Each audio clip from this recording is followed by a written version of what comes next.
Good morning, good afternoon, and good evening, depending on your time zone. Bonjour et bienvenue à la 5e séance de cette série de webinaires. My name is Andrew Owens, Je m'appelle Andrew Owens Connection Manager. et je suis chef d'interconnexion et peering en Afrique. 2020 has been Cette année for obvious reasons. vraiment une année difficile et on veut pour cela revenir à parler de la question de l'impact des coupures sous-marins. Et j'espère que ce sera la dernière fois que je parle de COVID.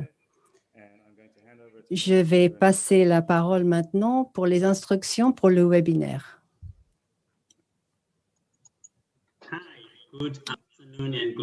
Bonjour et bonsoir à tous.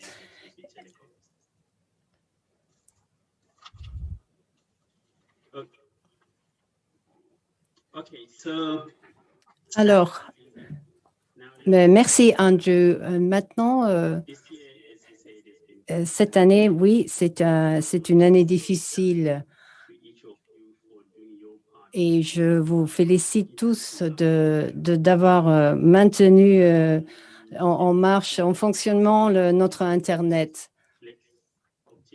Et je voudrais aussi remercier Flex Optics et les sponsors. Et merci de pouvoir faciliter cette séance. Je voudrais passer maintenant à parler des règles du webinaire. Pendant la séance sera enregistrée et elle sera disponible après la séance. On est en train de diffuser en direct, par les médias sociaux aussi. Et on dit et c'est question de, si vous voulez participer, c'est avec respect. Et on voudrait aussi que vous posiez des questions précises. Si c'est des questions que vous posez, que ce soit des questions courtes. Et s'il vous plaît, si vous faites la demande, la question d'Éthiopie, vous le faites avec une référence au pays dans lequel vous êtes. Alors, pour s'engager dans le webinaire, pour participer,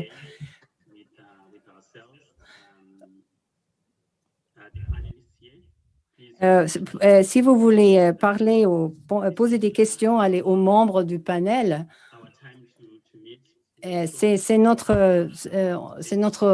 occasion de vous rencontrer et de faire du peering en Afrique et de pouvoir parler avec les participants. Alors, si vous ne parlez pas, s'il vous plaît, vous pouvez éteindre le micro. Et c'est très important. Si vous avez une question, s'il vous plaît, vous posez la question, pas dans la salle de chat, sinon dans la salle de questions et réponses, Q&A, pour toutes les questions que vous voulez poser. Alors, assurez-vous que vous suivez les médias sociaux, IPEX Africa et Peering et IXP aussi. Juste pour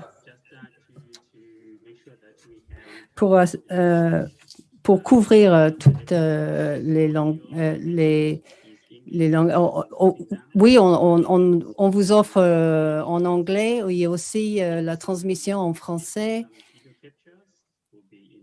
et quelques captures d'écran seront en anglais. Alors, je vous passe la parole à Andrew.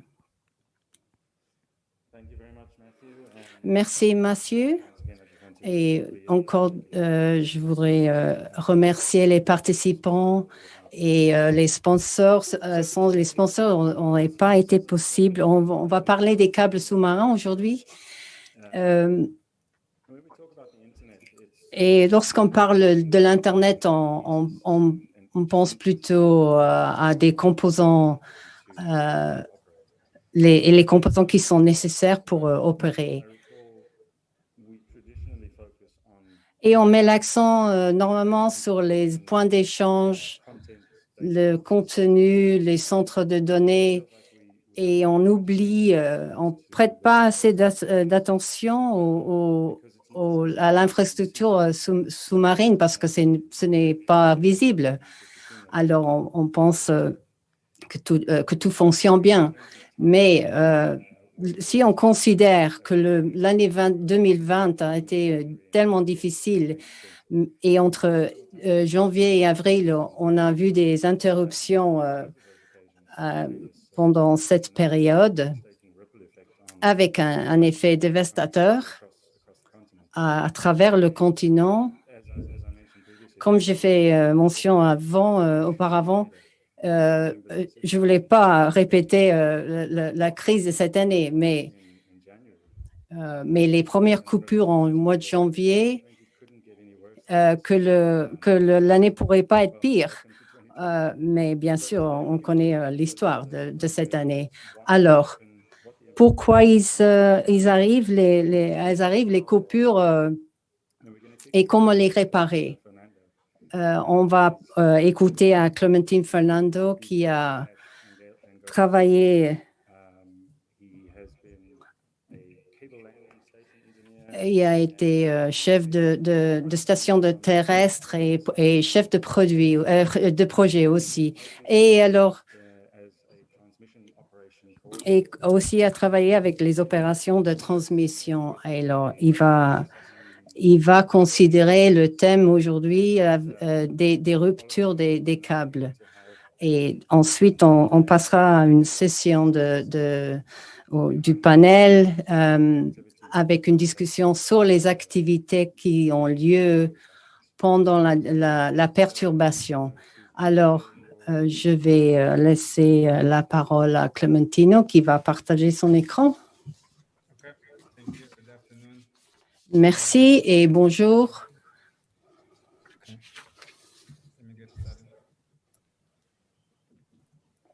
Bon, je vais commencer.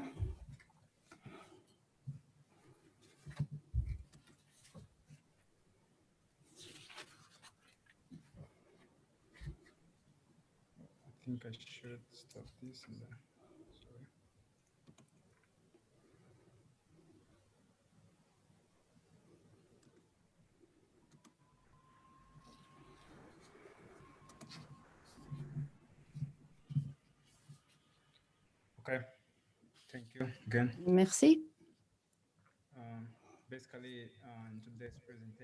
Alors, la présentation d'aujourd'hui, je vais parler un peu un résumé de la situation, un système typique sous-marin, et je vais vous montrer la réparation, les réparations aussi.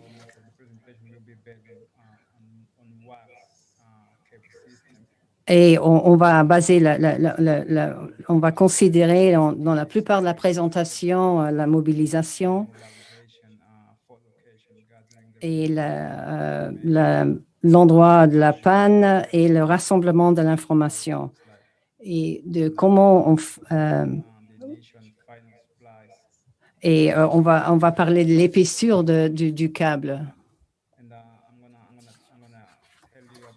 Je vais vous parler des ruptures des câbles en général, la fréquence et le temps moyen pour la réparation. Et je vais parler d'une expérience en Angola et en général et quelques recommandations. D'accord. Comme bonne pratique dans le secteur, c'est l'opération des câbles sous-marins. Et il faut avoir un contrat depuis le point d'entrée au rivage.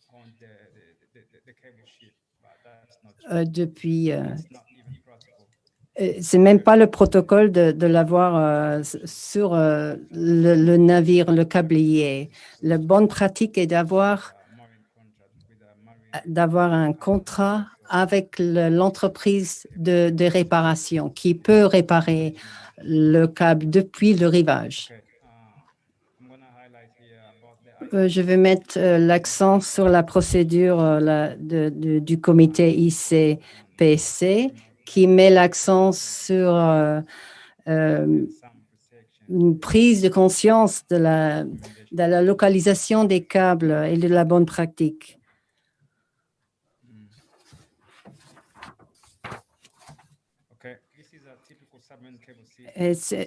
Ici, on voit un système typique et on voit sur Terre, on voit l'équipement de la station. C'est l'équipement de la ligne de terre et l'équipement en mer où on voit le câble sous-marin. Cela, on voit un modèle traditionnel d'un système de câble sous-marin.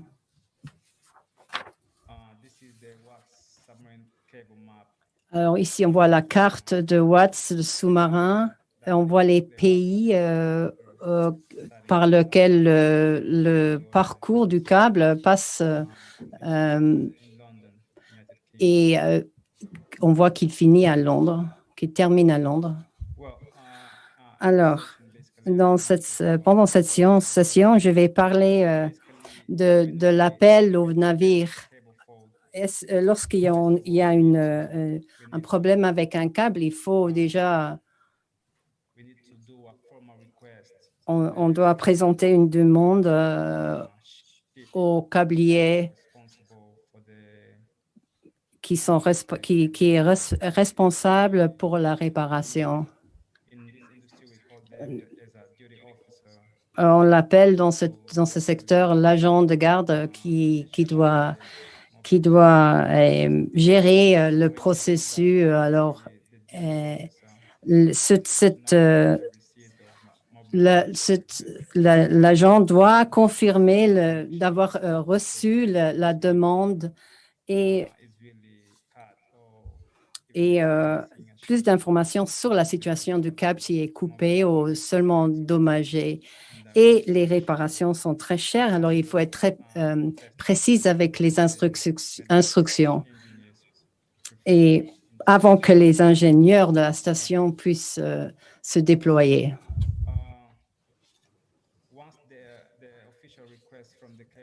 Une fois que le propriétaire du câble a envoyé la demande, il y a une conversation entre l'agent et le propriétaire du câble. Et dans ce cas, c'est un consultant de Wax pour pouvoir coordonner la réponse et la réparation. C'est très important pendant le processus de préciser l'endroit et les eaux, le pays duquel les eaux sont, le câble est localisé.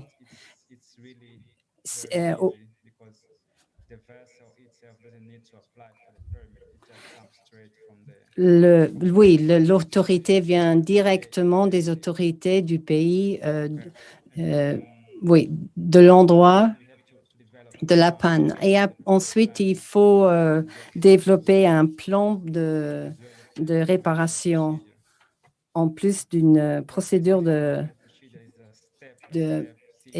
qui passe étape par étape et des actions qui doivent effectuer les techniciens.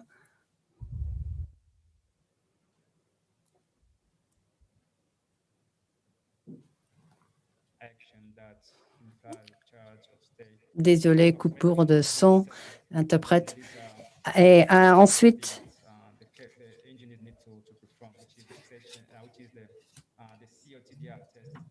l'ingénieur doit effectuer les épreuves CDT. Lorsqu'on envoie une panne de câble, des fois, ce n'est pas question d'une coupure. Quelquefois, il s'agit d'une dérivation. Mais quand c'est le cas, c'est une coupure, c'est très facile à localiser l'endroit de la panne. Mais la situation de OTDR avec le câble est plus difficile parce que l'épreuve, on effectue l'épreuve avec un équipement actif et c'est difficile d'avoir le résultat. Autre aspect, autre épreuve qu'il faut effectuer, c'est le PFE, c'est le courant, l'alimentation du câble sous l'eau.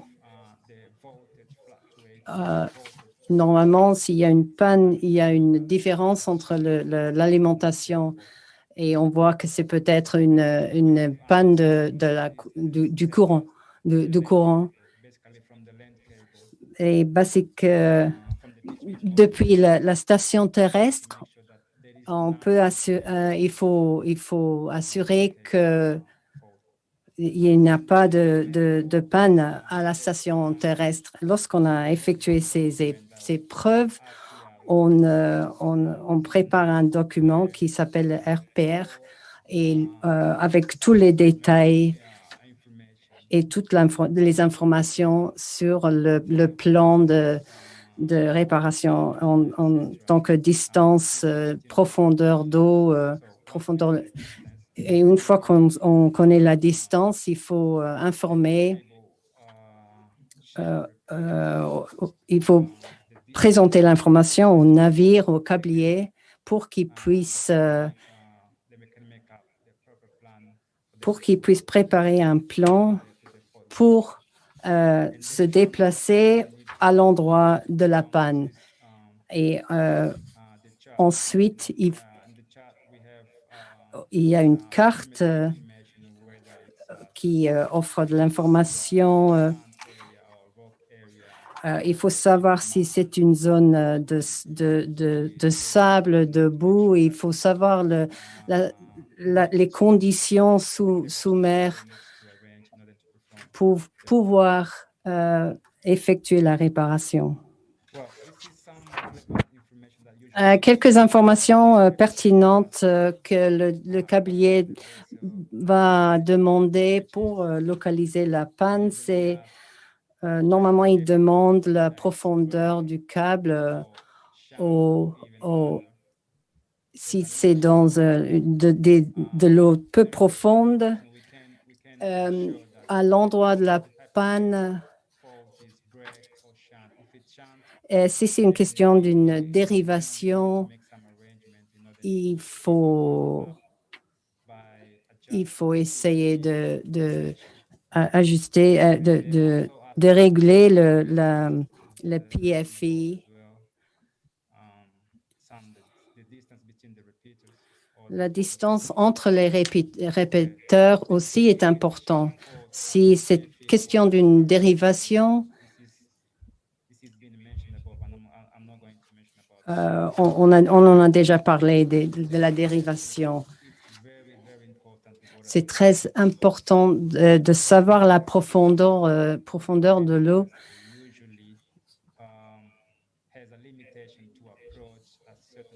Parce qu'on est limité de 15 mètres près de l'endroit. Le câblier doit concerter avec un bateau de soutien pour être plus près de l'endroit de la panne. Dans cette section, il faut s'assurer que le chef de la station terrestre et qu'il y ait disponible de la, from the PFE while the cable is being located. lorsqu'on essaye de localiser le câble. Okay, this is a good example of cable Alors, voici un bon exemple d'un câblier. Si vous voyez l'image, below you have et en dessous, vous voyez the small birds which le bateau de soutien plus petit, you have the actor et vous avez la charrue deployed underwater. qui s'utilise sous l'eau pour attraper, ensuyer le câble. Operated remotely from the cable. Et il est téléopérable, télécommandé, With some cable being recovered. et peut servir pour récupérer les câbles. Well, here we have Bon, the initial slides. ici on voit l'épissure initiale et finale. On voit des exemples sous l'eau. Basically, when Et it arrives, lorsque le câble arrive à l'endroit de la panne, il doit am- these two machines down here. il doit utiliser cette machine pour amarrer le câble To catch the cable and the other is to cut. et pour couper le câble. Les deux machines sont très importantes lorsque le navire arrive à l'endroit de la panne. The first Et une fois coupé le câble, and then the crew member or the crew member le- of repair, they perform, l'équipe de réparation doit effectuer as you can see, une épissure, comme vous voyez. Vous voyez le monsieur avec au téléphone. performed, and then Et une fois qu'on a effectué l'épissure, on peut déployer le câble et, the final splice, which is on effectue la dernière épissure en coupant l'autre bout, l'autre extrémité du câble. from the final splice. As you can see here, Comme vous voyez, le to the water. le monsieur qui tire le câble depuis l'eau. Well, here I have cable breaks in general. Je vais vous parler en général des ruptures des câbles et So nobody expect any failure. on ne s'attend pas les faillites des câbles. C'est des facteurs naturels. Alors, la fréquence, oui, Something that nobody's expecting because personne ne s'attend à avoir des ruptures. usually Mais normalement, dépend des conditions du fond marin operation as well as the installation methodology. et de la méthodologie d'installation et la protection. That might be aware Et vous avez peut-être au courant de la perturbation qu'on a eue au mois de janvier. Grand Canyon currents, était dû fluidity currents. à des courants du Congo, des rivières de Congo. C'est des facteurs naturels. Oui, le défaut le plus tôt le premier défaut qu'on a eu en 2006,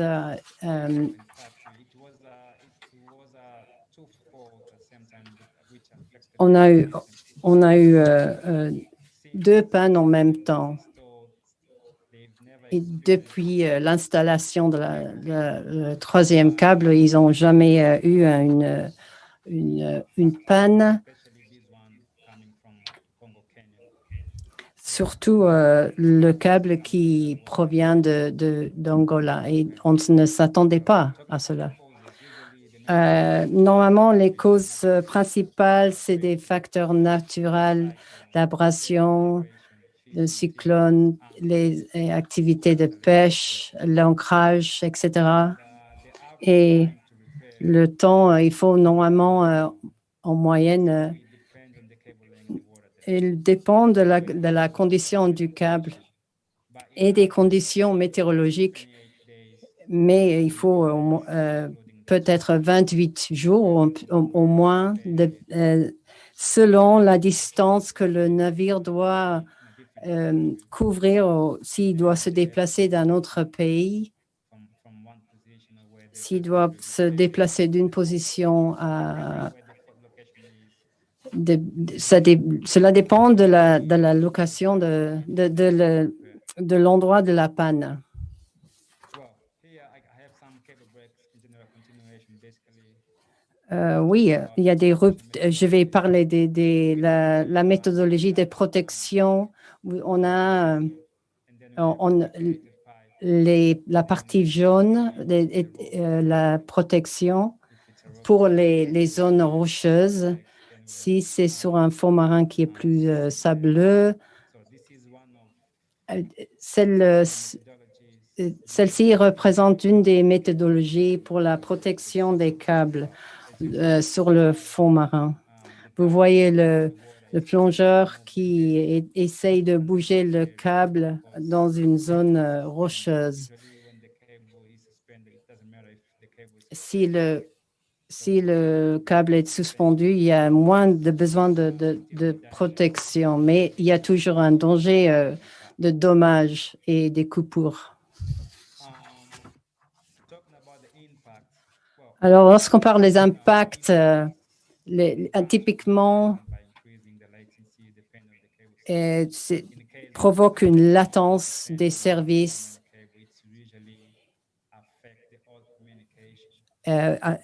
qui affectent la communication. Et pour ceux qui ont des... Cable system, they can always restore its traffic. Avec un système de 2 câbles, c'est toujours possible de rétablir la connexion You experience a cable lorsqu'il y a une coupure. Et on peut rétablir ou reprendre la connexion par le biais d'un autre câble.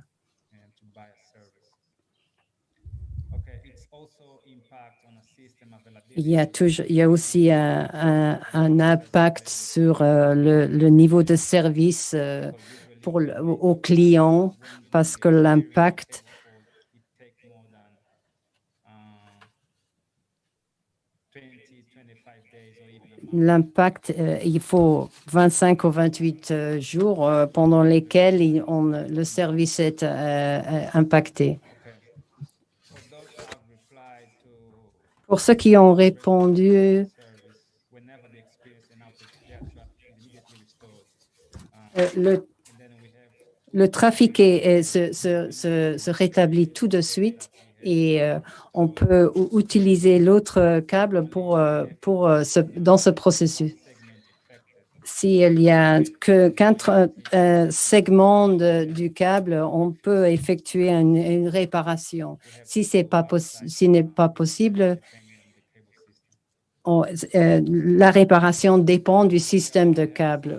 Ici, vous voyez quelques preuves des câbles avec défectueux et on a à Congo au mois de janvier. Ils ont été brûlés et le dommage, c'était à cause d'une faillite qui a fait brûler le câble. Vous voyez la différence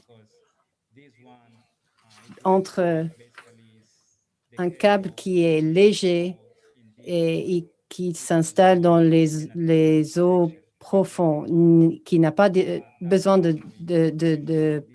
d'armure. Mais ce type de câble a besoin de plus de protection.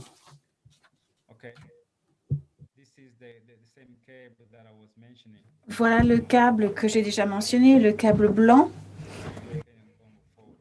qui a été affecté par la faille causée par le canyon du Congo. L'image que vous voyez à l'écran montre le processus de réparation du faisceau et en dessous, vous voyez l'équipe qui travaille sur le navire réparateur et il remonte le câble et les machines que vous voyez, c'est un grabnot qui saisit le câble sous-marin et qui est utilisé pendant le processus de réparation. Donc, j'en arrive aux recommandations. Il est vivement recommandé par le CIPC d'avoir une vérification régulière, bisannuelle en fait, de l'état des câbles sous-marins. En particulier si les câbles sont sur des socles rocheux et qu'ils sont menacés.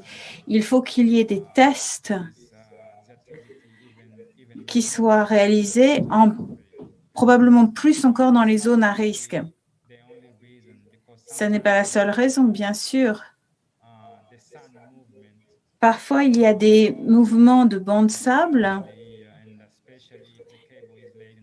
et ça peut affecter les câbles installés dans des zones rocheuses parce qu'ils n'ont peut-être pas une protection adaptée contre les mouvements de bancs de sable. Ça a été observé, le câble était posé sur un certain type de socle où il a même été enfoui, mais avec les mouvements sous-marins, il s'est retrouvé désenfoui et menacé. C'est pour ça que c'est une bonne pratique que de laisser suffisamment de jeu dans le câble de manière à ce que s'il y a ce type de problème, on puisse les localiser, les déplacer ou les réparer. Et ces contrôles peuvent être réalisés par des navires câbleurs ou par des plongeurs. Il y a un système qui s'appelle le système AIS qui suit la circulation de navires et il est important que les propriétaires de câbles sous-marins aient ce système installé dans les stations à terre parce que ça donne les informations sur tous les navires qui circulent au-dessus du câble, indiquant si les navires bougent ou s'ils sont fixes. Alors évidemment, l'entretien de ces câbles va dépendre de la nature des fonds marins. Et il y a aussi l'impact de facteurs naturels qui entrent en jeu. Souvent, les câbles sont coupés par des gros navires de pêche, mais il peut y avoir aussi des problèmes liés au déplacement de câbles ou l'installation de câbles sur des fonds marins rocheux avec une protection du câble inadaptée. Donc, merci beaucoup.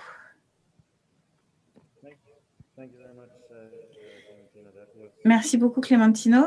C'était très clair. Comme je l'ai dit précédemment, c'est un point sur lequel on ne s'est pas assez penché. Alors, vous avez rencontré tout un tas de nouveaux acronymes aujourd'hui et c'est passionnant quand on constate toutes les données qu'on a aujourd'hui de réaliser que, en fait, ces câbles, ils sont relativement petits quand on y pense. Je suis heureux aussi de voir que vous avez mentionné le système AIS parce que je me souviens qu'en janvier et en avril, quand il y a eu ces coupures, il y a eu beaucoup de couverture médiatique en Afrique du Sud notamment. Et on n'avait pas une explication très claire de ce qui s'était passé, de ce qui avait causé ces coupures. Mais ce qui s'est passé à ce stade, c'est qu'il y avait 2 sites web qui sont devenus très populaires, les sites web qui traquent la circulation des navires, qui permettaient de repérer les bateaux réparateurs, mais aussi les bateaux qui pouvaient avoir posé un problème. Et ces sites qui permettent de suivre les navires, ça permettait en fait de suivre le progrès des navires câbleurs réparateurs. Donc, ça a donné une expérience Internet très intéressante. Je vois qu'il y a déjà quelques questions qui apparaissent et je voudrais inviter les participants à noter leurs questions dans la partie Q et A et non pas dans le chat. Et nous y répondrons progressivement. Merci beaucoup, Andrew. Alors, merci Clémentino pour cette présentation très informative. Je vois qu'il y a quelques questions. Alors, l'une d'entre elles a déjà été traitée par le panel J'ai aussi quelques questions à poser moi-même. On est tellement habitué à travailler sur les câbles terrestres que cette idée de câbles sous-marins, c'est un petit peu étranger pour nous. Alors, vous avez mentionné une question intéressante sur le TDR. Et en fait, ce que vous décrivez, c'est assez similaire à ce qu'on utilise pour localiser les pannes sur les câbles terrestres. Mais on sait que les câbles sous-marins sont à 2 km ou plus sous la mer. Donc, comment est-ce que vous ramenez le câble à la surface pour le réparer? Alors, voilà une excellente question. C'est ce que tout le monde demande, en fait, à chaque fois. Généralement, quand le navire câbleur arrive sur le site, il y a une machine téléopérée, un véhicule téléopéré. Est-ce que ce qu'on appelle un grabner? Et ce véhicule est submergé pour localiser le câble.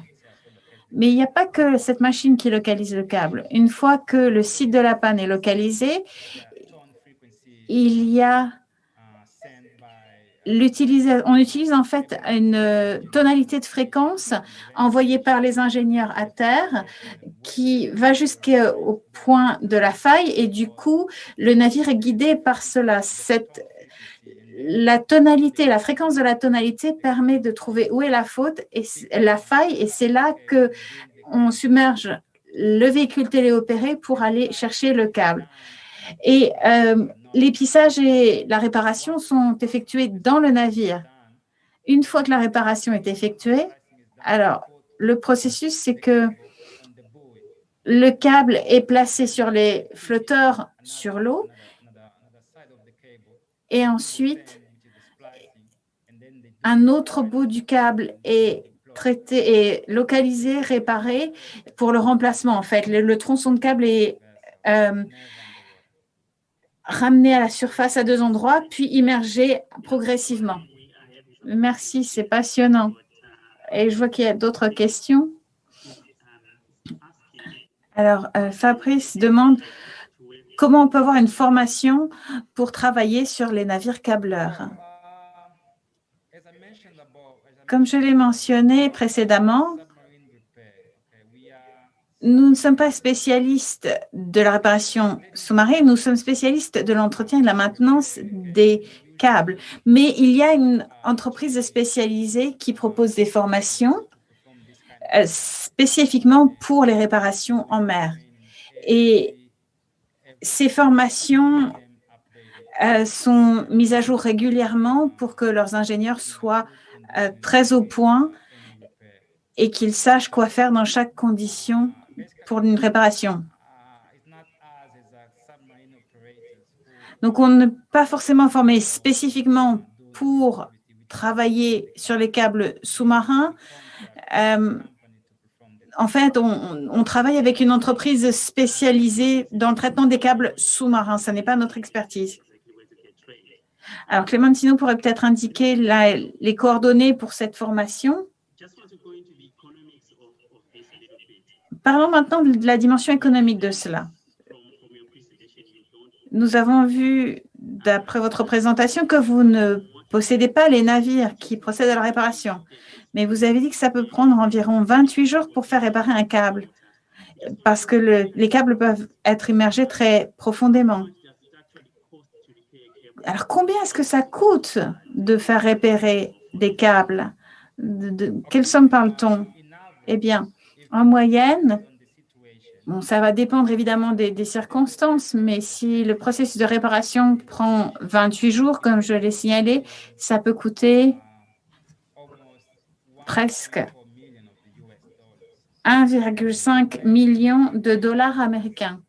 Le tarif journalier pour le navire est de 25 000 dollars, quelles que soient les conditions climatiques. Donc, s'il y a des problèmes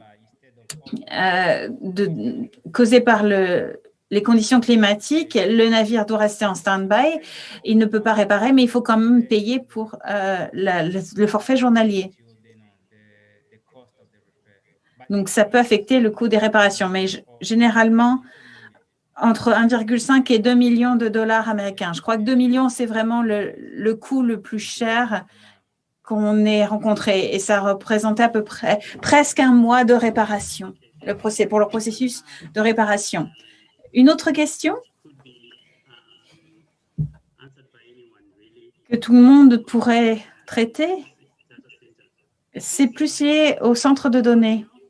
Donc, question posée par Fabio Rosset, la plupart des câbles sont liés à des stations de câblage, mais avec l'évolution de connecter les câbles directement au centre de données, quel impact ça pourra avoir sur l'installation de câbles terrestres?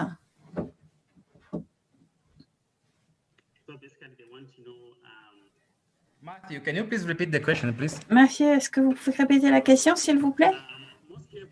La plupart des câbles sont connectés à des stations de câbles, mais avec l'évolution vers la connexion des câbles directement au centre de données, quel impact est-ce que ça pourra avoir pour l'installation de câbles terrestres? Okay, can I respond to this? Puis-je répondre à cela? Bien sûr. Je pense que dans ce cas de figure, l'impact en particulier des défauts, des pannes, en fait, c'est que on a la station de câble connectée au centre de données. Donc, s'il y a une panne, le centre de données est directement affecté en raison de la connexion directe avec les câbles sous-marins. Et dans ce cas, je pense que s'il n'y a pas de principe de restauration en place, ça affecte le centre de données. Je peux peut-être compléter la réponse? Donc, je pense que c'est une tendance qui s'est développée au cours des 4-5 dernières années parce que c'est pas courant d'avoir un centre de données à la station de câble, la station d'atterrage. Donc, mais c'est une tendance qui se met petit à petit en place. En particulier quand ces deux infrastructures étaient à 2-3 kilomètres.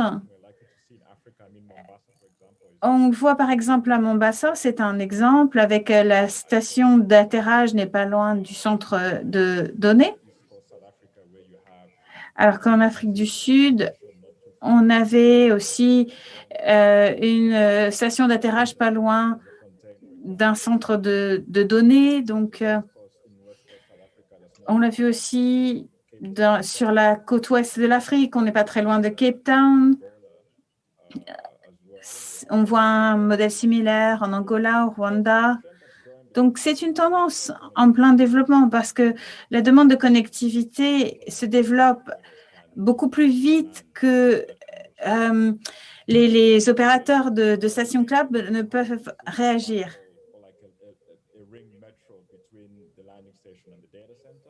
Et vous pouvez avoir votre SLTE, donc votre équipement de connexion, l'infrastructure du câble dans le centre de données. Et puis après, vous avez une connexion fibre qui ensuite redistribue vers les PFE. Mais c'est une tendance qu'on s'attend à voir de plus en plus avec l'arrivée de nouveaux câbles. Parce que mais on n'aura pas forcément systématiquement des centres de données au niveau des stations d'atterrage. Alors, une question en français qui a été traduite. La question était la suivante. Quels outils et quelques programmes permettent de gérer l'impact économique, en particulier en Afrique et au niveau mondial en général? Quels outils?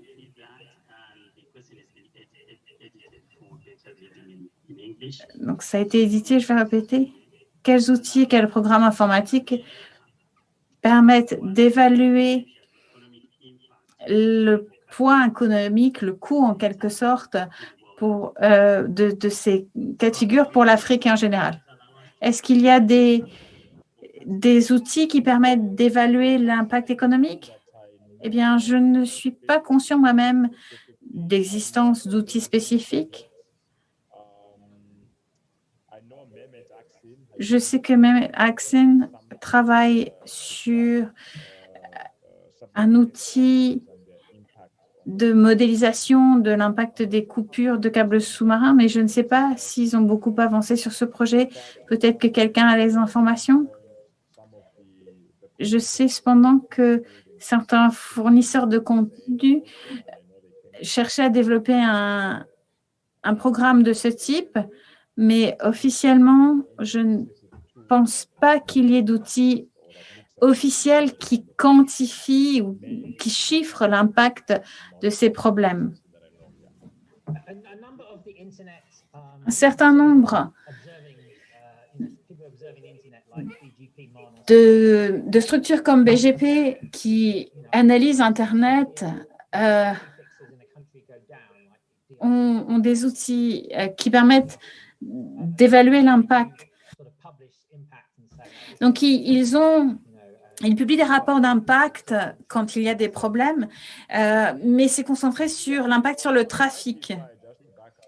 Du point de vue des adresses IP, des fournisseurs, oui, il va y avoir des données sur l'impact en termes de données, mais pour ce qui est de l'impact maritime, il y a trop peu de données, surtout au moment des pannes. Bien, merci. Alors, il y a beaucoup de questions qui apparaissent. N'oubliez pas que si on ne peut pas répondre à votre question aujourd'hui, ça n'est pas un souci. Continuez à les poser parce qu'on y répondra ultérieurement par écrit. 2 questions rapides avant de passer à la suite. Donc, une question ici. Quels sont les risques ou les défis auxquels vous êtes confrontés pour la maintenance de ces câbles? Alors, qui souhaite répondre? Est-ce que vous pouvez répéter la question? Clémentino, quels sont les risques ou défis auxquels vous êtes confrontés pendant l'entretien, la maintenance de ces câbles? Et c'est une question qui vient d'Amino Ibrahim. Le risque, tout le monde en est conscient, ou un des risques pour un câble sous-marin, c'est les câbles d'alimentation. Le câble en lui-même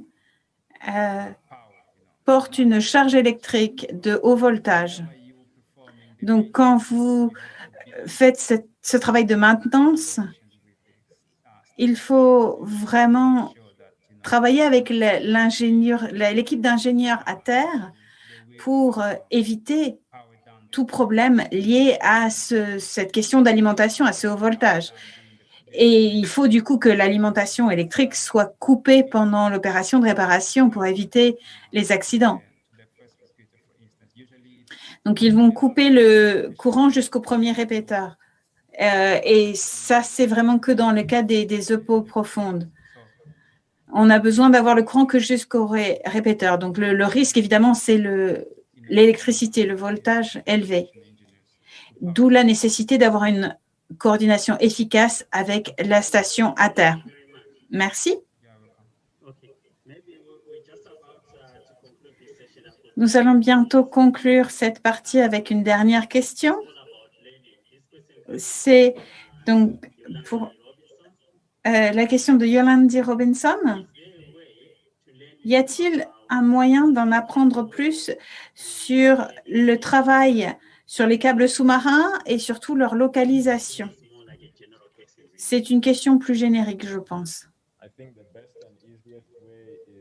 Le meilleur moyen de se renseigner, c'est de demander à Patrick, le responsable géographie, parce qu'ils ont un relevé de la position de tous les câbles. Et puis, il y a un autre site qui s'appelle Submarine quelque chose et qui localise tous les câbles. Donc, il y a pas mal d'informations, y compris les câbles qui sont remontés, où ça note les opérations de travail sur les câbles.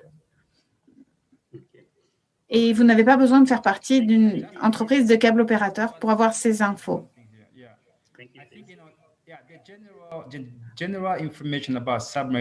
Les informations générales sur les câbles sous-marins, vous allez les trouver en ligne.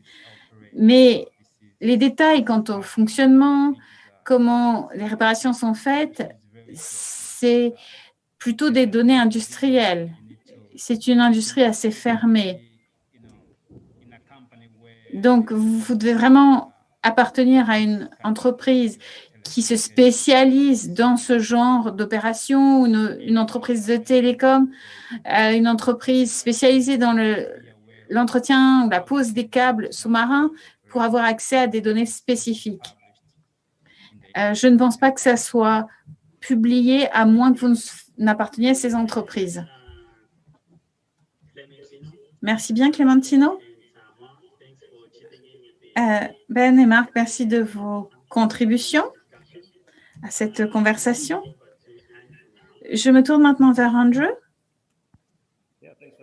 Merci beaucoup. Il semble que les membres du panel ont hâte de participer et ont commencé à contribuer. Alors, passons sans plus attendre à la partie suivante, la discussion du panel. Vous allez reconnaître, je pense, nos participants. Ils ont tous été impliqués dans l'évolution d'Internet sur le continent africain. Donc, merci beaucoup de votre temps. Donc, Marc Tsenka est membre de l'ingénierie à SICOM. Marc a contribué à beaucoup d'événements sur Internet. Nous avons Ben Roberts qui représente Liquid Telecom, qui évidemment a un réseau à travers tout le continent. On a aussi Christine Kaufman. Agmai a eu un rôle aussi très important dans l'adoption et la mise en place d'Internet à travers l'Afrique. Et c'est lui qui a beaucoup joué à l'accès à Internet.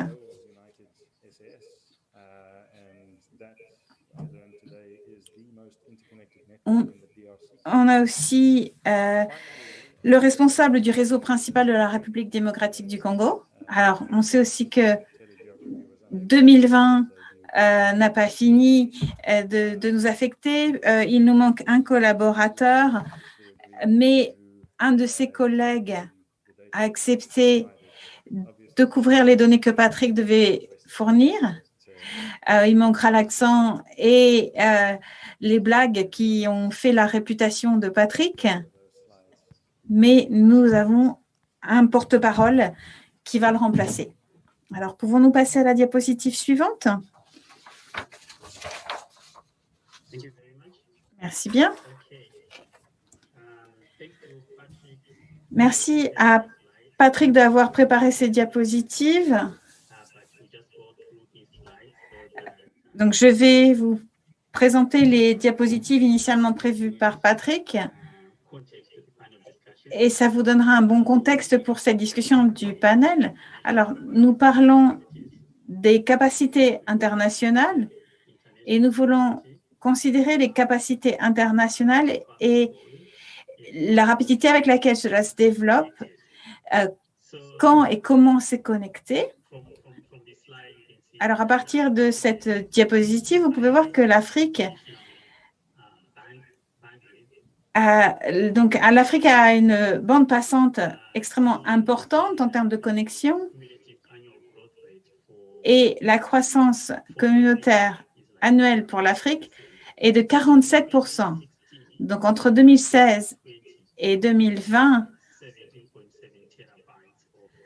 on a vu plus de 17 terabytes d'augmentation de capacité. Donc, la capacité a été multipliée par 4 en très peu de temps. Notez aussi que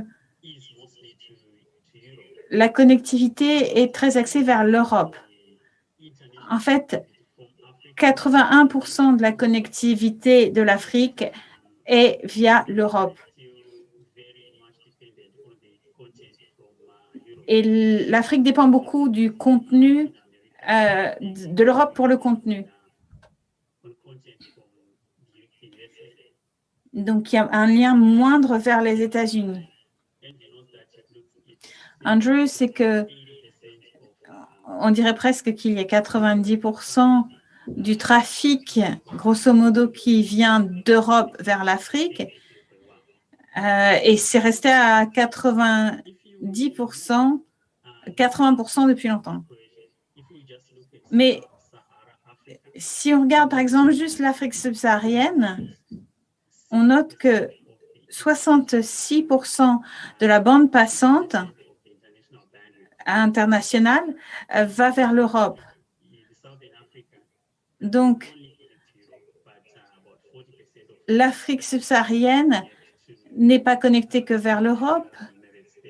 Il y a aussi un lien vers les Émirats arabes unis ou vers d'autres continents comme l'Amérique du Sud.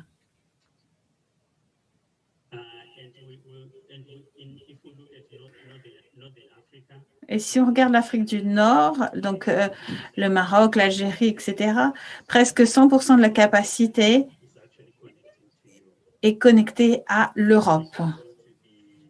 Donc, passons à la diapositive suivante. Pour le trafic et la capacité intra-africaine et les connexions intra-africaines, donc vous voyez que les connexions au sein de l'Afrique en elles-mêmes sont présentées à l'écran. 16% de la capacité internationale est en Afrique du Sud. Et si on ne regarde que l'Afrique subsaharienne et qu'on ne tient pas compte de l'Afrique du Nord,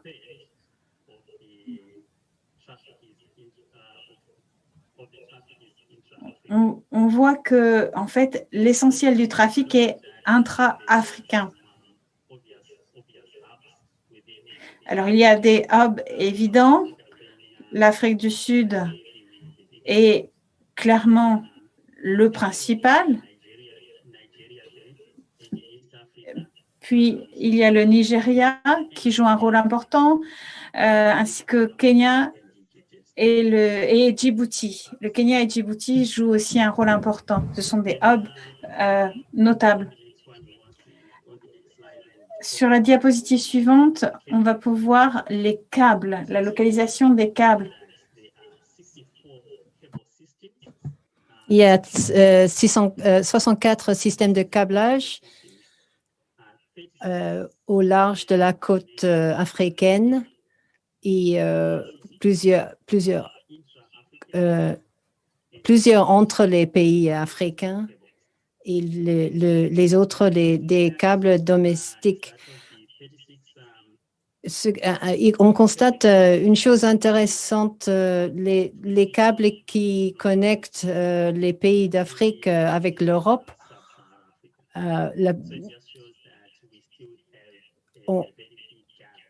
Il y a une lacune très grande entre l'Afrique subsaharienne et l'Afrique des pays du nord de l'Afrique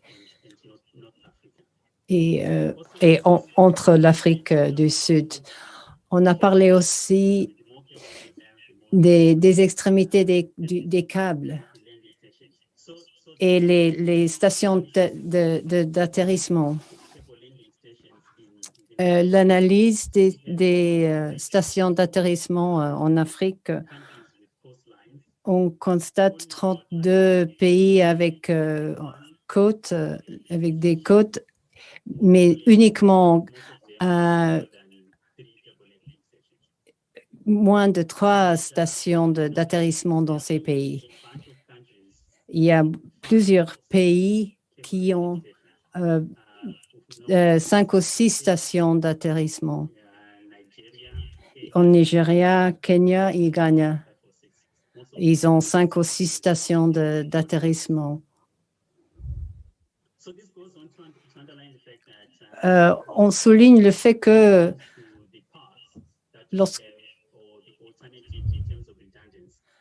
lorsqu'on parle de redondance, on a une très limitée des câbles qui connectent l'Afrique du Sud à l'Europe. Il y a uniquement 2 câbles qui connectent le sud du continent à l'Europe. Et de la côte ouest, on constate très peu de redondance. Et c'est le thème de notre discussion aujourd'hui. Et le risque des coupures est beaucoup plus élevé lorsque le numéro de câble est limité. Et le risque de redondance est fort. Et merci à Patrick. Je te passe la parole, Andrew.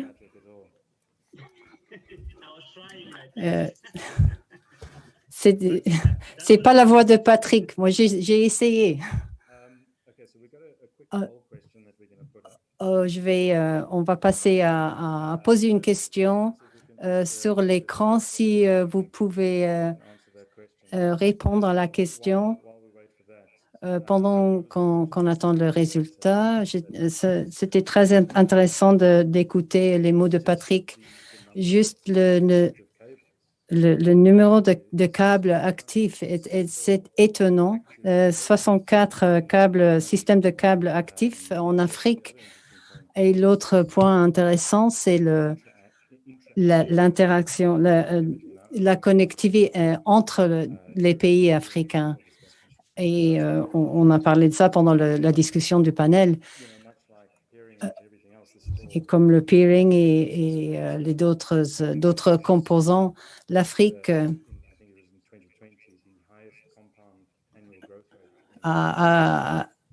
la croissance des composants en Afrique a été la plus, c'est multiplié 4 fois en Afrique. Alors, c'est très important et c'est intéressant cela démontre qu'on a eu du succès dans quelques zones d'Afrique. Alors, je laisse encore quelques secondes avant d'avoir la réponse.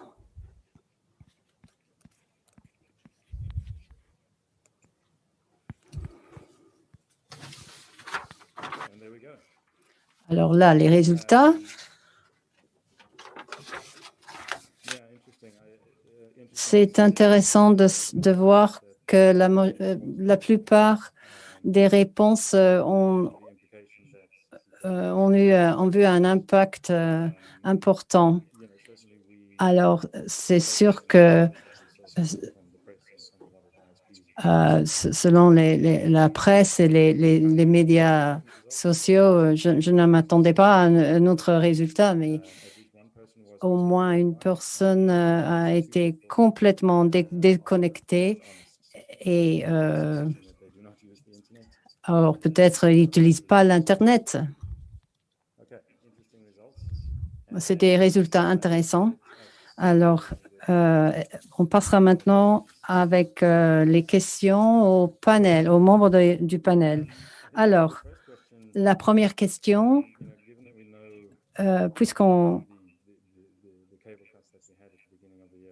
est au courant des coupures des câbles, je voudrais expliquer en bref l'impact qu'ils ont et ce qui est pertinent. Est-ce que vous pouvez raconter sur votre expérience? Oui, merci Andrew. Oui. Comme opérateur, dépend de l'architecture du réseau. Alors, on utilise à la plupart des pays où on opère, on a des opérations, on a plusieurs systèmes de câbles et ça, c'est l'idéal. C'est une question d'avoir plus pour garantir le service. Il faut 4 câbles selon le système que vous employez. Alors, nous, on a subi 2 coupures de câbles et on a perdu pas mal de capacité. Mais on utilisait très peu de la capacité de SAT3 et on avait fait l'ingénierie de façon à pouvoir porter le trafic vers la côte ouest. Alors, l'impact a été réduit. Mais bien que les coupures puissent être un risque, cela représente aussi une opportunité. Par exemple, on a quelques compagnies de telco en Afrique avec lesquelles on n'avait jamais rêvé à travailler. Ils ont pu avoir de la capacité. On pouvait offrir à nos clients la capacité dont ils avaient besoin. Et aux clients qui voulaient passer à un service plus élevé, alors ils avaient l'option. Mais ils devaient bien sûr sacrifier le type de contrat. Alors, notre priorité est aux clients et de leur proposer des opportunités et d'éviter de faire des réparations. Oui, il y a toujours les avantages dans les situations difficiles. Votre situation était différente, je pense, oui. La connectivité est basée en Afrique de l'Est et en Congo. On a eu une interruption pendant 6 heures. On a dû reconnecter à Brésil, aux États-Unis et de retour depuis les États-Unis. Et nous a affecté beaucoup. Nos thèmes, c'est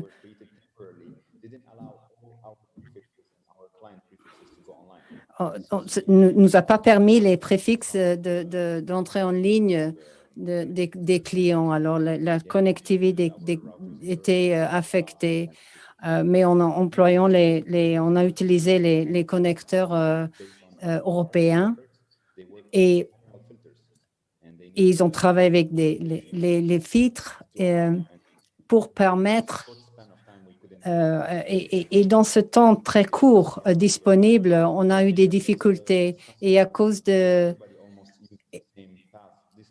et comme tout le monde utilisait le même acheminement, ils ont séparé les WAN, les zones dans le sud, dans le nord, vers le câble SICOM. Alors, c'était des millisecondes, 200 millisecondes supérieures. Ça a dû être une période très difficile. Oui. Et on a informé au gouvernement. Et si on aurait eu des projets, on n'aurait pas subi des manques de connectivité comme ils ont eu à Zambia. Mais comme on dépend d'un câble, un seul câble, mais aussi, oui, c'est vrai, le câble aussi à Brésil. Mais les 2 câbles sont connectés de la même côté. Il n'y a pas d'autre option. C'est nous qui ont plus de besoin de nouveaux câbles. Oui. C'est comme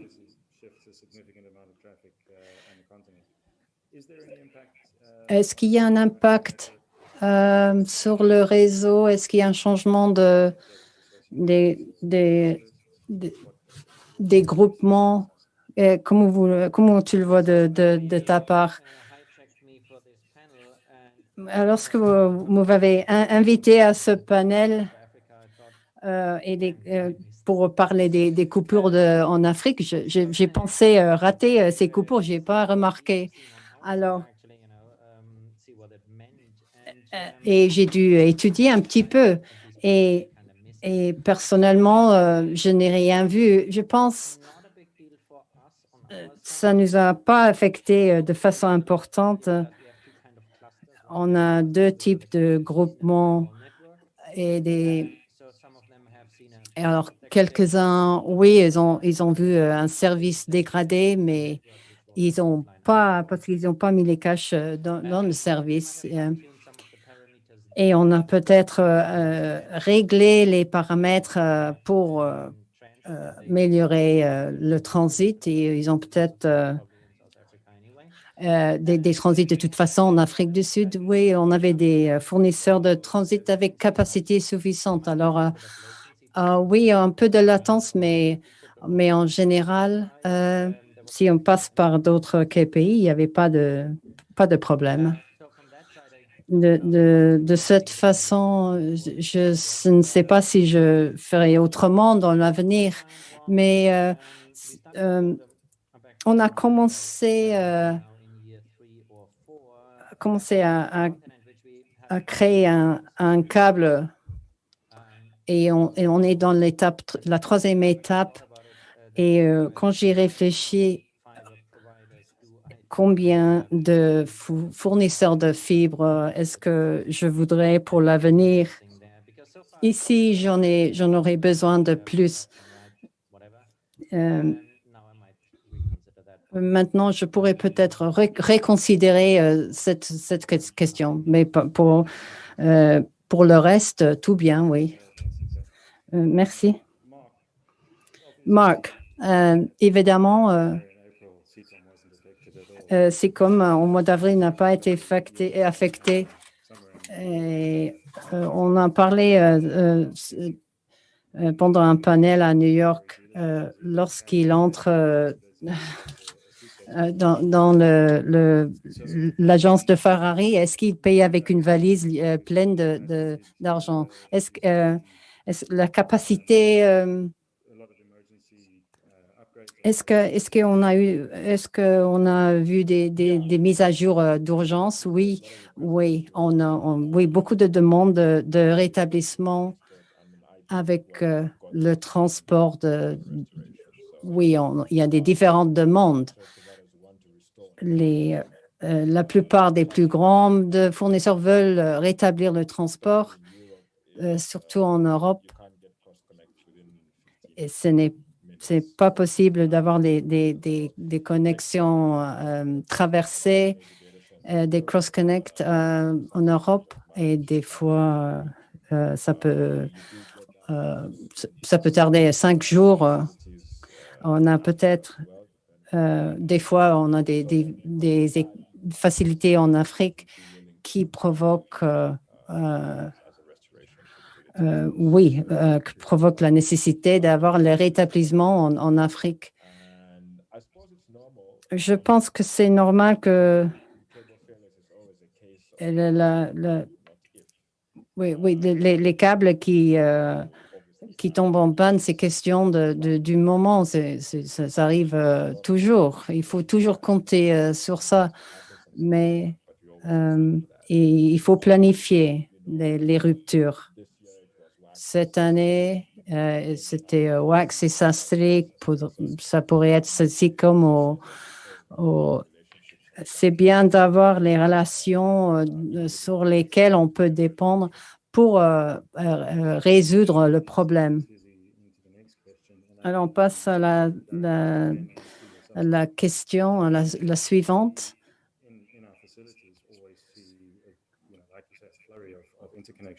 On voit une croissance rapide des interconnexions. Alors, est-ce que Raconte-nous sur les accords entre les opérateurs des systèmes sous-marins.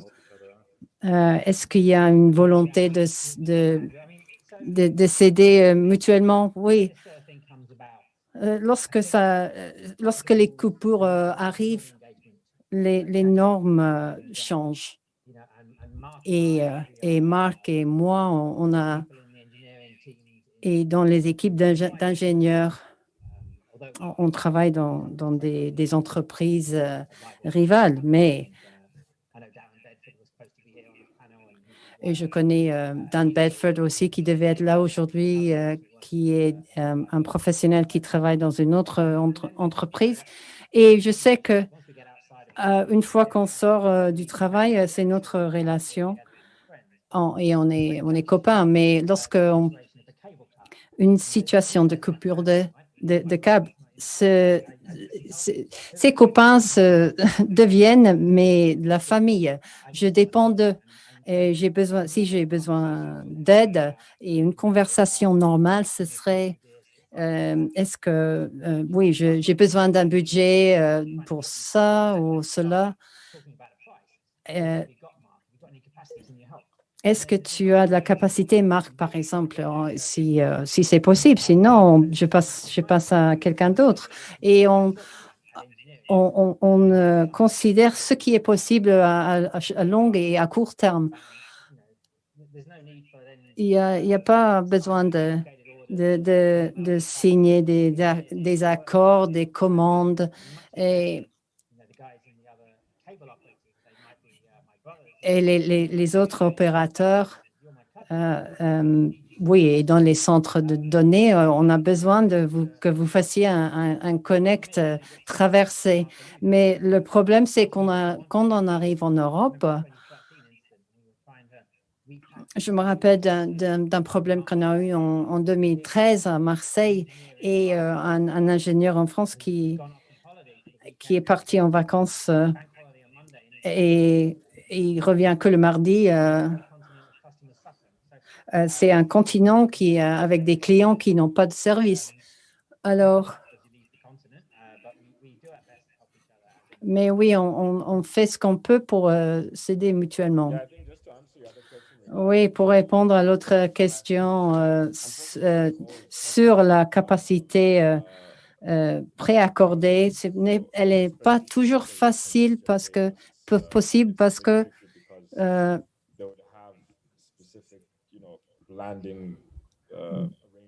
parce qu'il faut des accords avec l'atterrissement et les prix qui le rendraient impossible pas attirant d'avoir des connects de traversée en réserve. Alors, pour nous, c'est le problème le plus important pour essayer d'avoir plus de capacité de réserve parce que comme opérateur de câble, on ne serait pas capable de faire ça parce que il y aura peut-être le problème de parler avec un opérateur qui opère dans 2 pays différents. Alors, je n'ai pas tellement... Oui, on n'a pas trouvé une solution, mais on essaye. Normalement, ce qu'on fait, c'est... si, dans le cas d'avoir une réparation à faire, oui, on peut planifier une réparation et un accord avec un autre opérateur pour une période déterminée. Mais en cas d'urgence, c'est un peu une loterie. Hein. Il faut peut-être passer à l'autre système qui est disponible, mais s'il y avait une façon, s'il existe une façon de planifier et une solution, mais on n'y est pas encore. Merci. La prochaine question, je passe à Ben. Vous avez un réseau de connectivité terrestre et la connexion sur le continent, dans le continent africain, on a parlé de ce thème depuis des années. C'est le bas numéro d'interconnectivité des pays en Afrique. Si on pense logiquement, on pourrait avoir un câble qui passe du haut en bas du terrain africain. Comment on va régler cette situation? Non, c'est pas question de se tromper. Afrique est toujours en développement et les distances sont longues. On a un réseau interconnecté terrestre. Mais lorsqu'on arrive, on considère les distances de 2000 km ou plus, les câbles sous-marins sont plus rentables à poser et ils souffrent et subissent moins de coupures. Oui, c'est plus long pour les réparations, mais elles sont moins fréquentes. Et si Mathieu parlait des pays subsahariens, oui, les liens subsahariens,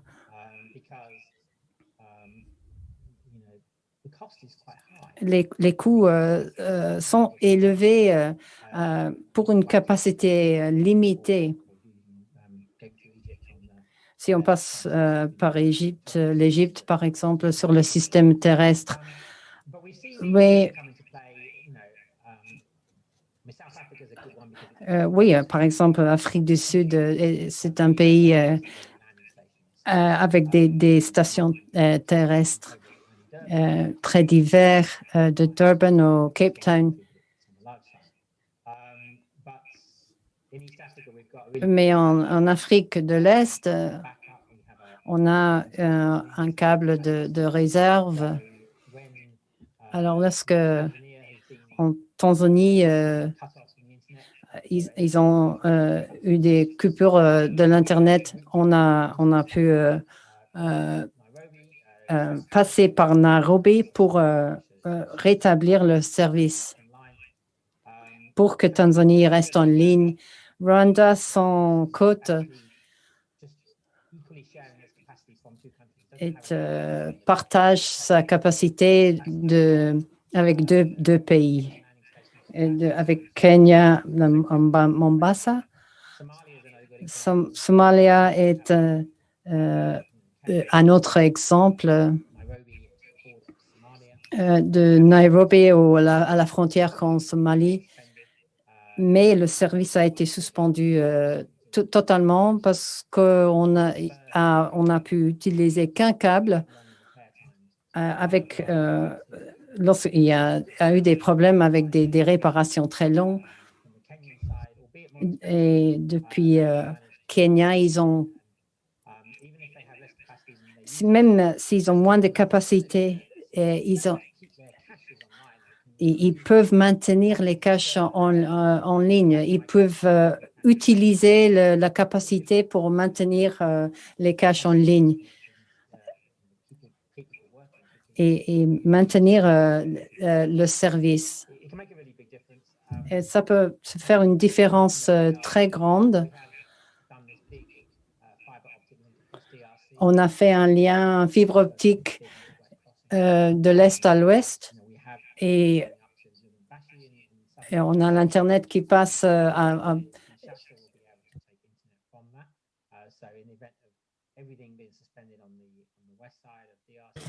Donc, même s'il y a eu des problèmes dans une partie du pays, la République démocratique du Congo peut accéder à Internet via d'autres routes.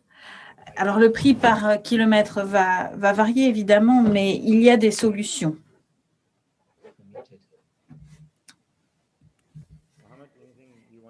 Mohamed, tu veux ajouter quelque chose? Oui. Je voudrais aborder l'infrastructure existante pour le domaine terrestre. Beaucoup de ces infrastructures n'ont pas été mises en place très efficacement. Elles ne sont pas forcément aux normes, elles ne sont pas forcément en bon état. Et c'est très difficile dans certains pays d'Afrique d'obtenir une licence pour installer un autre câble parce que pour certains pays, c'est une menace à la sécurité. C'est une des raisons pour lesquelles ils refusent les interconnexions avec d'autres pays. Par exemple, beaucoup de liens entre la République du Congo, République démocratique du Congo, ne peuvent pas être mis en place avec le Rwanda pour des raisons politiques. Et c'est la même chose avec d'autres pays. Et c'est un des principaux problèmes pour les interconnexions à venir au sein du continent. Il faut qu'ils comprennent l'importance économique de ces câbles et il faut qu'ils soient éduqués quant à l'importance de ces connexions. Parce que beaucoup ne s'y intéressent pas. Les décideurs qui sont en charge n'ont pas trop d'intérêt pour ces questions et ils ne veulent pas que les entreprises installent des fibres en plus des infrastructures existantes parce que pour eux, tant que ça fonctionne, tant que leur accès fonctionne, ils ne veulent pas plus de mise en place de fibres. Et il faut vraiment leur faire comprendre la nécessité d'avoir plus de sites de débarquement, de points d'accès en cas de problème. Alors bien sûr, c'est très coûteux d'installer ces câbles. Comme Ben l'a dit, c'est parfois plus simple et plus économique d'avoir des câbles sous-marins. Mais certains pays d'Afrique n'ont pas de littoraux. Et la plupart de ces pays sans littoraux sont importants. Donc, ça n'est pas possible de réaliser des économies avec des câbles sous-marins. Et du coup, il n'y a pas assez d'infrastructures en place pour l'accès à Internet. Ils n'ont pas forcément de pouvoir d'achat pour se tourner vers les autres pays qui pourraient leur vendre la capacité dont ils ont besoin. On parle souvent d'Afrique du Sud comme au sein de l'Afrique, mais en fait, l'Afrique, c'est un terme qui ne représente pas une réalité uniforme. Il y a des grandes disparités. Dans certains cas de figure, la mise en place de Google Cache, par exemple, a beaucoup sauvé la mise et a mitigé l'impact. Mais pour ce qui est des demandes en temps réel de capacités supplémentaires, là, ça a été difficile d'assurer parce que c'était compliqué. Donc, moi, je veux voir plus de câbles sous-marins, mais aussi plus de câbles terrestres pour ces pays-là. En parlant de ces cacheurs, je me souviens qu'en janvier 2016, il y a eu un problème notable, un problème important, et on a perdu 60% de notre trafic. Et donc, Marc et Sika, on présumait tous à l'époque que comme on avait ces connexions, on pensait que la criticalité de ces pannes serait moindre, mais ça n'était pas le cas, évidemment, comme on l'a vu. Alors, comment tempérer ce genre de problème possible? Alors, Sika, c'est un autre opérateur, donc je ne peux pas m'exprimer pour eux, mais ce que je sais, c'est qu'il peut y avoir deux types d'opérations différentes.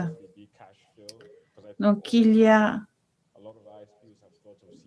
beaucoup d'ISP qui considéraient qu'il y avait un contenu statique constant, mais en fait, d'après ce que j'ai compris, et Sika pourra me corriger, c'est que il y a des contrats en place pour des contenus en temps réel, donc vous avez besoin d'un site web, ça connecte au cache et c'est mis en place, mais c'est vraiment une réponse aux besoins.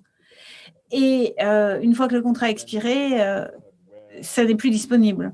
L'autre méthode, c'est quand le contenu est préchargé. Par exemple, Netflix,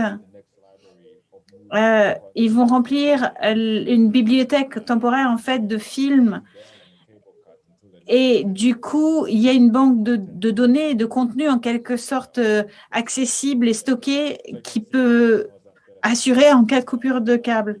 Sika pourrait répondre mieux que moi, mais voilà ma réponse. C'était un bon départ.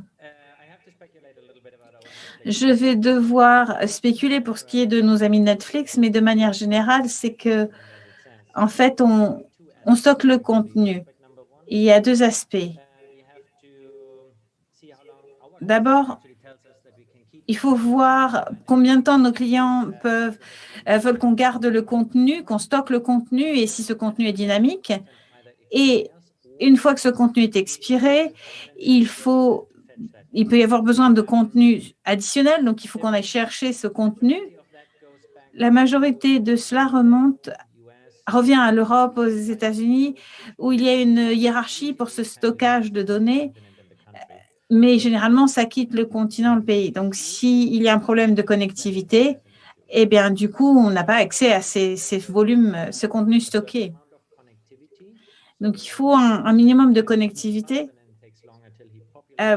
parce que ça prend plus de temps de reconstruire ces banques de contenu.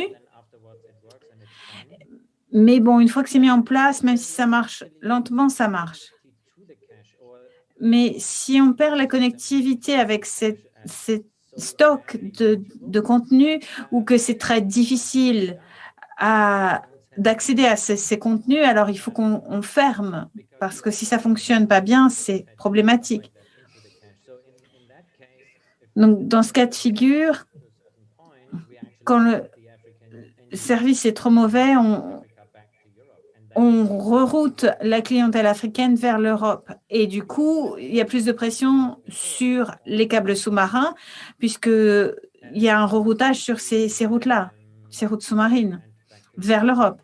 Et donc, on en revient à ces câbles sous-marins. Maintenant, je spécule par rapport à Netflix. Ce qui est vrai, c'est que Netflix ou du coup plutôt les propriétaires de contenu, en particulier pour les vidéos à la demande, peuvent faciliter accès à ce contenu. Ils l'ont en stock ou ils facilitent le transfert quand la bande passante est suffisante. Mais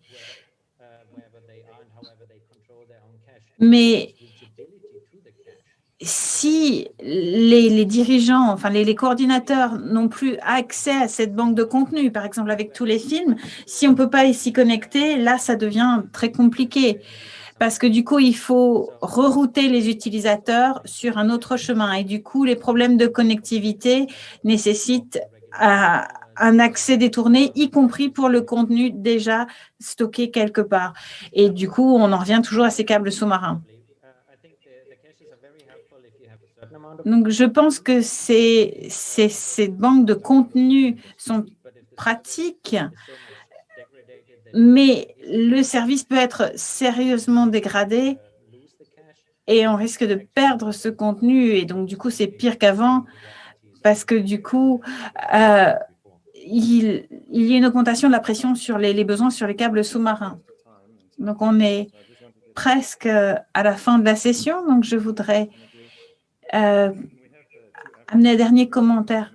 Bref, on a 2 câbles principaux pour servir l'Afrique. Est-ce qu'on a une capacité suffisante pour ces câbles sous-marins, oui ou non? Comme je l'ai dit, maintenant que j'y réfléchis, je voudrais revenir sur mon postulat antérieur. Je ne m'inquiétais pas précédemment de la capacité. Les câbles présentaient suffisamment de capacité. Mais quand on prend en compte les risques qui affectent ces 2 câbles, c'est vrai qu'il serait bien d'en avoir plus parce que quand il y a des coupures, c'est un problème. Donc, je voudrais voir plus de câbles. Bien, merci. Alors, Marc, moi, je suis d'accord aussi. Je pense qu'il faut plus de câbles. Je pense qu'il n'y aura jamais assez de capacité. Et n'oublions pas que certains de ces câbles commencent à être vétustes. Donc, il faut plus de câbles pour maintenir l'accès.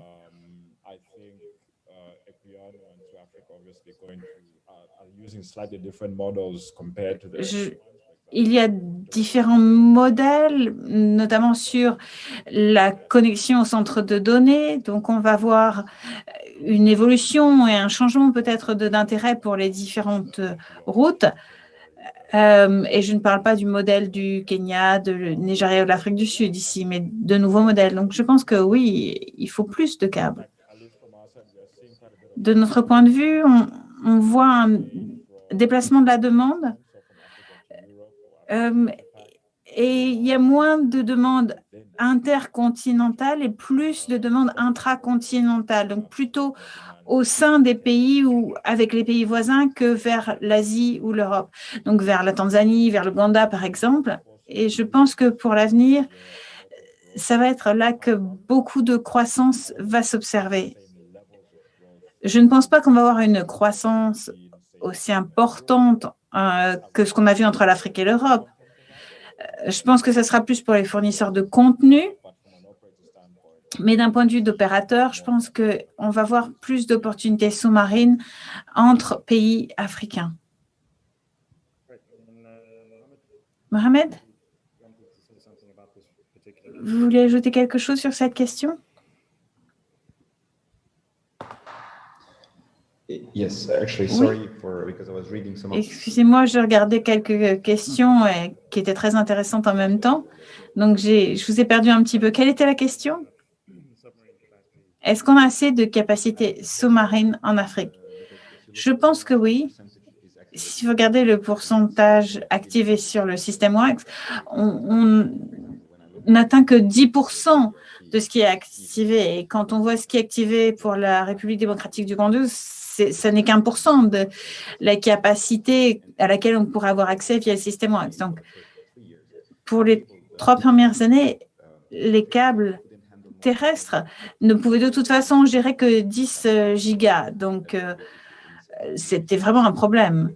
Et ce n'est que récemment qu'il y a eu une amélioration, et encore, ça n'est même pas assez pour gérer toute la capacité que les câbles sous-marins peuvent nous donner. Donc, de mon point de vue, mettre en place de câbles sous-marins ne va pas aider la République démocratique du Congo. Je connais bien le cas de l'RDC. Je suis née là, j'ai vraiment un attachement particulier pour ce pays. Je pense que c'est la même chose pour le reste de l'Afrique. Le problème, c'est l'infrastructure terrestre. L'infrastructure terrestre n'est pas à la hauteur pour gérer la capacité qui nous est amenée par ces câbles sous-marins. Il n'y a pas de centre de données neutres et c'est très difficile d'acquérir du CDN parce qu'en fait, on ne peut pas répondre aux mêmes demandes. Et il est particulièrement compliqué de remplir toutes les procédures pour faire évoluer les choses. Donc, c'est vraiment un investissement dans ces infrastructures-là qui aiderait et serait plus d'impact que d'avoir plus de câbles sous-marins. Les câbles sous-marins, de mon point de vue, ça serait plus pour avoir une capacité supplémentaire ou de repli. Pour réagir à ce qu'a dit Mohamed, je dirais que d'un point de vue de capacité, oui, on a plus de capacité qu'on ne peut consommer maintenant, mais c'est peut-être plus lié aux questions de prix, de compétition, etc. Au pire, des câbles additionnels ajouteraient de la pression dans le modèle économique qui va permettre aux gens d'avoir accès à plus de capacité à un prix plus abordable. Oui, mais sur le WACS, moi, je serais satisfait de maintenir les tarifs.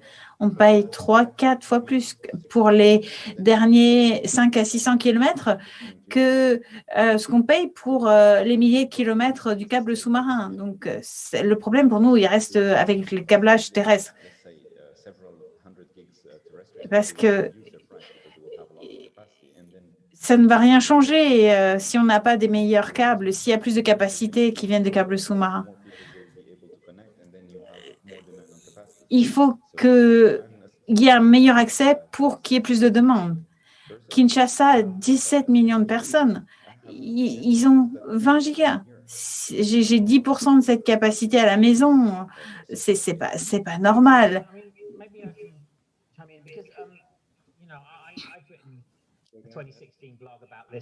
J'ai écrit un blog en 2016 sur ce qui s'est passé, sur ce besoin de capacité. Je ne pense pas qu'on ait besoin de plus de capacité maintenant. Cependant, des câbles sont construits, sont mis en place. Ils conçoivent les réseaux avec les centres de données. Beaucoup d'argent est investi dans ces nouveaux câbles par ceux qui voient vraiment cette croissance et comment elle évolue et qui comprennent comment ces centres de données, cette connectivité fonctionne. Mais quand on regarde les données qui ont été présentées, les pays les plus utilisateurs qui utilisent la bande passante la plus importante sont l'Égypte, l'Afrique du Sud, le Kenya, le Nigeria, sont des pays qui utilisent une partie importante de données et ces pays ont besoin de plus de capacités. Les pays qui n'utilisent pas l'ensemble des capacités, peut-être ne le font pas peut-être parce qu'ils n'ont pas des besoins aussi importants, mais les nouveaux câbles vont arriver à des nouveaux points de débarquement et avec des licences publiques, on va pouvoir observer une différence. Je pense que ces nouveaux câbles vont vraiment changer les choses, en particulier pour les pays qui n'ont que un ou deux câbles.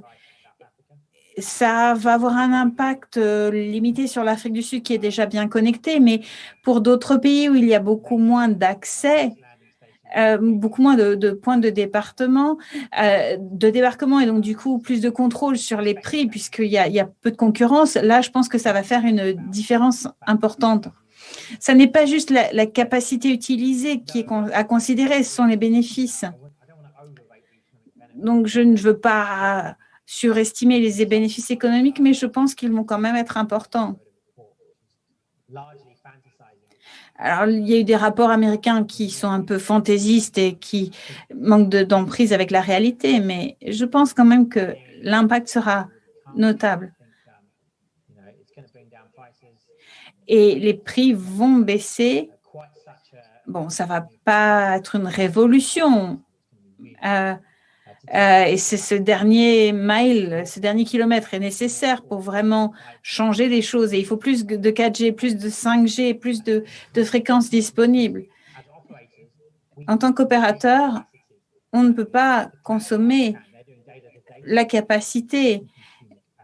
En tant qu'opérateur, nous, on veut voir des fréquences plus abordables allouées.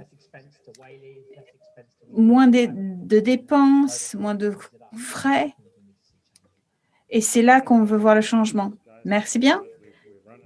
Merci beaucoup. Nous sommes à court de temps. C'est un sujet clairement sur lequel il y a beaucoup à dire.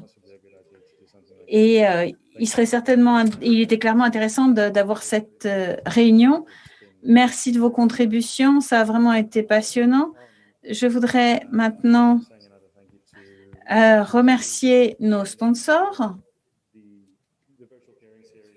La série de peering virtuel a commencé à cause de cette pandémie et sans nos sponsors, nous ne pourrions pas avoir ces webinaires. Donc, merci Fergus, René et Marcus et Porsche qui sponsorisent l'interprétation. Nous voudrions aussi remercier Carla et Michel de NAP Africa et Ben et Andrew de Facebook. Nous allons aussi sponsoriser le prochain événement. On n'a pas sponsorisé le prochain événement. Nous avons donc un événement social le 8 décembre. Si vous pouvez avoir les informations. Donc, on va tenter une session qui va s'appeler Virtual Beer for Peers, donc pot virtuel entre collègues.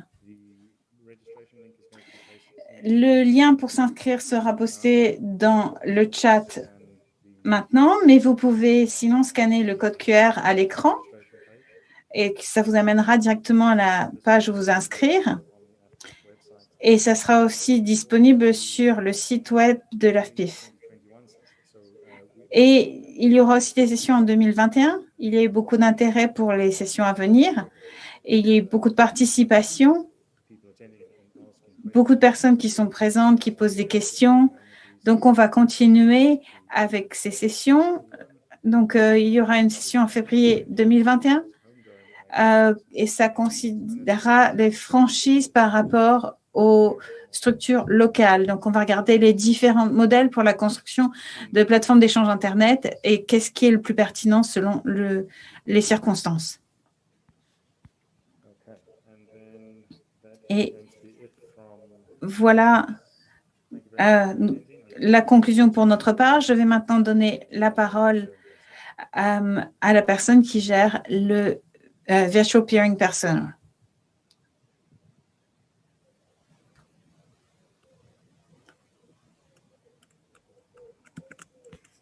You're muted, Michuki. Alors, Michuki, votre micro est éteint. Pardon. Merci, Andrew. C'était une session très intéressante.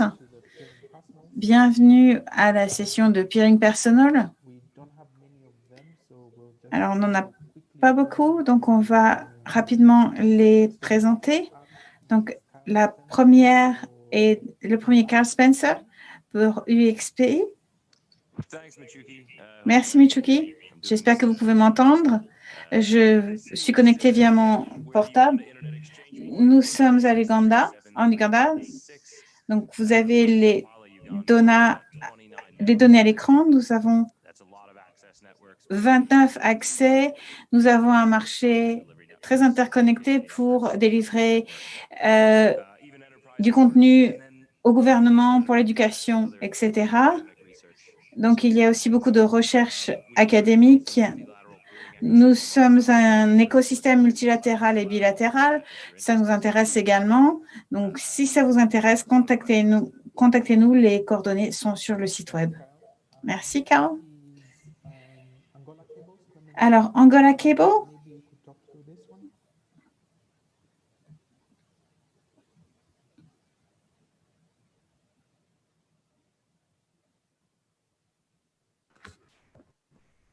Hello, sorry, can you please repeat? Est-ce que vous pouvez répéter la question? Est-ce que vous pouvez nous présenter cette diapositive, Clémentino?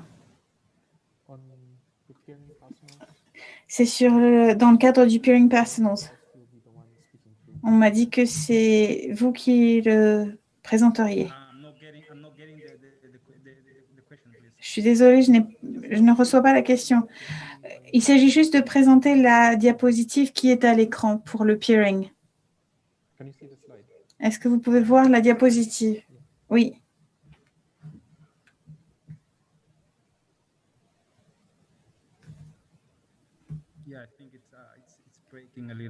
Je pense que la connexion ne marche pas très bien. Alors, point peering. Alors, on a l'IXPN à Lagos, NAP Africa, donc en Cape Town et Johannesburg. On a Angonix à Luanda, IXP via Sao Paulo, Fortaleza et Rio de Janeiro. On a NYIX USA. On a DCFX Francfort et États-Unis, Hispanix via Madrid, France, IX à Marseille, AM6 et Lynx à Londres et Gigapix et Dixis à Lisboa via Lisbonne. Merci. Le prochain, je ne vois pas de...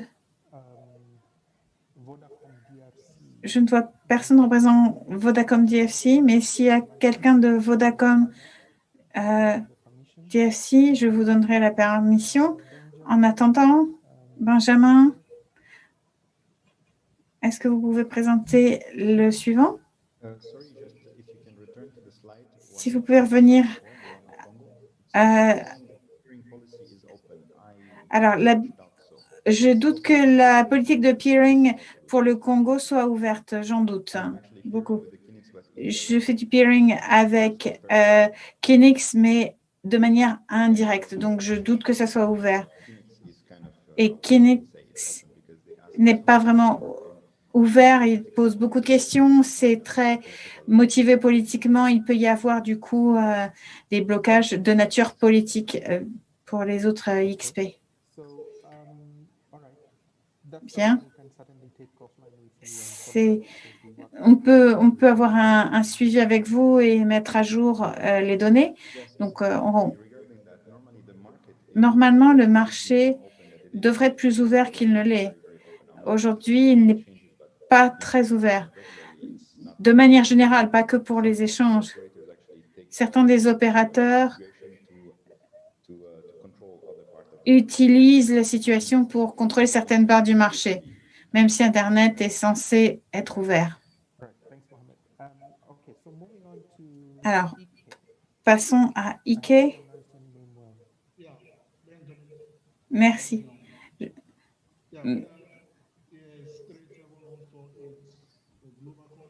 Donc, nous représentons Globalcom. Vous pouvez faire du peering à Lagos, à Accra et au Royaume-Uni. Notre politique de peering est disponible en ligne. Vous avez les coordonnées et vous pouvez me contacter avec vos questions via l'email à l'écran. Merci. Merci pour les personnes qui ont envoyé leurs données de peering et nous espérons pouvoir faire cela au prochain événement. Donc, l'événement prévu le 8, pour ceux qui se sont inscrits, vous êtes invités à compléter une diapositive pour le peering. Je vais vous présenter maintenant ce qu'on fait. On a à peu près 30 minutes généralement pour une activité sociale avec les autres. On est un peu à court de temps, mais je pense qu'on aura quand même quelques minutes pour rencontrer les gens qui étaient présents. Donc, je vais vous expliquer rapidement comment ça va fonctionner et je vais vous présenter l'outil qu'on utilise. Je vais partager mon écran pour cela. Donc, le lien vers cet espace sera partagé. Donc, il n'est pas encore disponible, mais je veux d'abord vous faire la démonstration. Une fois que vous avez le lien,